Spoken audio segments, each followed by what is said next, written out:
السلام علیکم ورحمۃ اللہ وبرکاتہ۔ کلاس دہم، امید کرتا ہوں کہ تمام طالب علم خیریت سے ہوں گے۔ آج 19 جون 2020 بروز جمعۃ المبارک سبق نظریہ پاکستان کا آغاز کرنے جا رہے ہیں۔ سبق نظریہ پاکستان کے مصنف ہیں ڈاکٹر غلام مصطفیٰ خان، جو کہ 1912 میں جبل پور میں پیدا ہوئے۔ جبل پور ہندوستان کا علاقہ ہے اور 2005 میں خالق حقیقی سے جا ملے۔ ڈاکٹر مصطفیٰ خان کا تعارف ضروری ہے۔ اکثر جگہوں پر دیکھا گیا ہے کہ براہ راست حصہ نثر کو پڑھایا جاتا ہے اور مصنف کے تعارف کو چھوڑ دیا جاتا ہے۔ یہ نظر اندازی انتہائی غیر مناسب ہے، کیونکہ حصہ معروضی میں کثیر الانتخابی سوالات کی صورت میں مصنف کے بارے میں کچھ نہ کچھ پوچھا جا سکتا ہے۔ یہ بات یاد رکھیے گا کہ مصنف کا تعارف شروع سے لے کر آخر تک رٹنے کی ضرورت بھی نہیں، مگر اس میں جو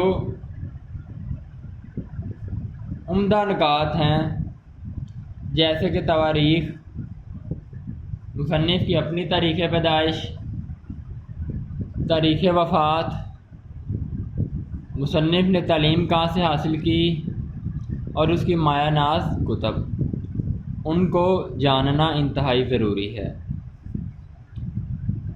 ڈاکٹر غلام مصطفیٰ خان جبل پور میں پیدا ہوئے۔ 1928 میں انجمن اسلامیہ ہائی اسکول جبل پور نے 9ویں جماعت پاس کر کے علی گڑھ چلے گئے۔ علی گڑھ یونیورسٹی سے LLB جو کہ اپنا وکالت کی ڈگری ہے، علی گڑھ یونیورسٹی سے LLB، MA اردو اور MA فارسی کی ڈگریاں بھی حاصل کیں۔ 1947 میں PhD اردو کیا، جو کہ ان کا تعلیمی میدان میں انتہائی اہم معرکہ تھا۔ ناگپور یونیورسٹی 1959 میں D.Litt کی ڈگری حاصل کی۔ عملی زندگی کا آغاز کنگ ایڈورڈ کالج امروتی سے بطور لیکچرار کیا، یعنی کہ ڈاکٹر غلام مصطفیٰ خان نے اپنی عملی زندگی کا آغاز ایک کالج میں، جس کا نام کنگ ایڈورڈ کالج ہے، ایک لیکچرار کے طور پر شروع کیا۔ پاکستان بننے کے بعد اردو کالج کراچی سے وابستہ ہوئے۔ سندھ یونیورسٹی میں صدر شعبہ اردو کے طور پر خدمات انجام دیں، یعنی پاکستان بننے کے بعد جو سندھ یونیورسٹی ہے، اس یونیورسٹی میں جو اردو کا شعبہ ہے، اردو کے شعبے میں بے شمار نمائندے ہوں گے، مگر آپ ان اراکین میں بطور صدر شمولیت اختیار کر گئے۔ انہیں ستارہ امتیاز، نقوش ایوارڈ، اقبال ایوارڈ اور نشان سپاس ملا۔ انہوں نے مذہب، پاکستانیات، ادب، لٹریچر، تصوف، صوفیزم اور اخلاق جیسے موضوعات پر لکھا۔ ان کی تحریریں زیادہ تر معرب و مفرس ہوتی ہیں۔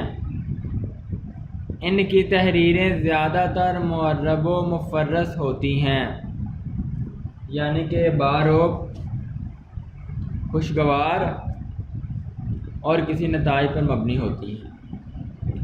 عام قارئین کے لیے لکھے گئے مضامین و کتب کی زبان سادہ تاکہ سمجھنے میں مدد آئے، سلیس اور عام فہم ہے، یعنی عام انسان بھی ان کی کتابوں کو پڑھ سکتے ہیں، سیکھ سکتے ہیں، سمجھ سکتے ہیں۔ انہوں نے اردو، فارسی، عربی اور انگریزی زبانوں میں 100 سے زیادہ کتب تصنیف کیں۔ ان کی کتب میں سید حسن غزنوی 1، حیات اور کارنامے 2، سراج البیان 3، اقبال اور قرآن 4 اور تنقید و تحقیق 5 اہم ہیں۔ بات یہ نہیں کہ 100 سے زیادہ کتب کے لکھاری کی باقی تمام تر کتابیں بیکار ہیں۔ سید حسن غزنوی، حیات اور کارنامے، سراج البیان، اقبال اور قرآن اور تنقید و تحقیق یہ عام پڑھی جاتی تھی، اور ان 100 کتابوں میں سے انہوں نے زیادہ شہرت پائی۔ ہمیشہ کی طرح جو ضروری چیزیں ہیں وہ میں ایک صفحہ پر لکھ چکا ہوں۔ آج جس مصنف کا آپ نے تعارف پڑھا، ان کی ایک اہم سبق، ڈاکٹر غلام مصطفیٰ خان کا ایک اہم سبق نظریہ پاکستان، جو کہ 12ویں کی کتاب میں بھی شامل ہے، وہاں پر ترتیب تفصیل سے بیان کی گئی ہے، یہاں پر ترتیب آپ کی سطح تک لکھی گئی ہے۔ سبق کا عنوان نظریہ پاکستان، مصنف کا نام ڈاکٹر غلام مصطفیٰ خان، تاریخ پیدائش 1912 جبل پور، تاریخ وفات 2005 شاید کراچی۔ تعارف وہی جو میں نے آپ کو پیچھے بتایا، مگر وہ چیزیں جو اہم ہیں وہ میں لکھ چکا ہوں۔ جبل پور میں 1912 میں پیدا ہوئے، 1928 میں انجمن اسلامیہ ہائی اسکول جبل پور سے جماعت نہم کا امتحان پاس کیا اور پھر علی گڑھ چلے گئے۔ علی گڑھ سے LLB ایم اے اردو کیا اور ایم اے فارسی کی ڈگری بھی حاصل کی۔ 1947 میں PhD اردو کیا۔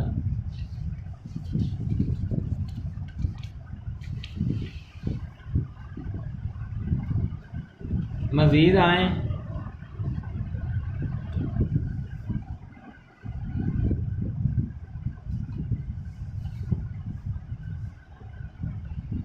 ڈاکٹر غلام مصطفیٰ نے ناگپور یونیورسٹی سے 1959، براہ مہربانی سن یاد رکھیے گا، میں D.Litt کی ڈگری حاصل کی۔ انہوں نے اپنی عملی زندگی کا آغاز کنگ ایڈورڈ کالج امروتی سے بطور لیکچرار کیا۔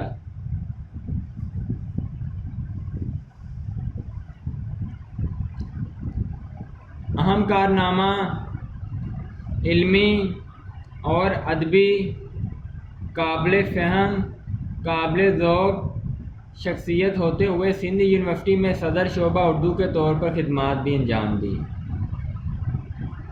ستارہ امتیاز، نقوش ایوارڈ، اقبال ایوارڈ اور نشان سپاس کے بھی مالک رہے۔ یہ ستارہ امتیاز، نقوش ایوارڈ، اقبال ایوارڈ، نشان سپاس، یہ جو خطاب انہیں ملے تھے انہیں بار بار دہرائیے گا، MCQ میں پوچھ سکتا ہے۔ اردو، فارسی، عربی اور انگریزی زبانوں میں 100 سے زیادہ کتب تصنیف کی۔ پہلے بتا چکا ہوں ان کی اہم کتب میں سید حسن غزنوی، حیات اور کارنامے، سراج البیان، اقبال اور قرآن، تنقید و تحقیق اہمیت کی حامل ہے۔ اس تعارف کو اچھی طرح یاد کیجیے گا اور تواریخ کو اچھی طرح ذہن نشین کیجیے گا۔ میں محمد رمضان آپ سے اجازت چاہتا ہوں، انشاءاللہ پھر ملاقات ہوگی۔ فی امان اللہ۔ السلام علیکم ورحمۃ اللہ وبرکاتہ۔